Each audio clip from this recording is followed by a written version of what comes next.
মনা তুমি এখানেই দাঁড়িয়ে থাকো, আমি ক্ষেত থেকে কিছু সবজি নিয়ে আসি। এই তো ইস্যু থেকে বাচ্চাটাকে আজকে চুরি করে নিব। এই তো ধরে নিয়েছি বাচ্চাটাকে। ওই তো পুলিশটি দেখা যাচ্ছে, তাড়াতাড়ি বাচ্চাটাকে লুকিয়ে ফেলি। এই তো এখন ক্ষেতের ভিতরে লুকিয়ে যায়, নাহলে পুলিশ দেখে ফেলবে। এই তো কাউকে তো দেখছি না, ওই তো একটা লোক দেখা যাচ্ছে, যাই দেখি। কি হয়েছে স্যার? কে তুমি জানো না এলাকা থেকে জোকার ঢুকেছে, তোমার মেয়েকে খেয়াল রেখো যাতে জোকার কিডন্যাপ না করে। হ্যাঁ, আমার মেয়েকে তো আমি বাসায় রেখেছি।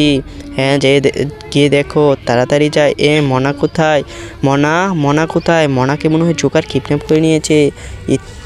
ম্যাডাম জি আমার মনাকে দেখেছেন? না, আপনার মনাকে তো দেখি নেই। মাম্মি মনাকে মনে হয় কিডন্যাপ করে নিয়েছে জোকারে। হ্যাঁ চলো তাহলে দেখে আসি।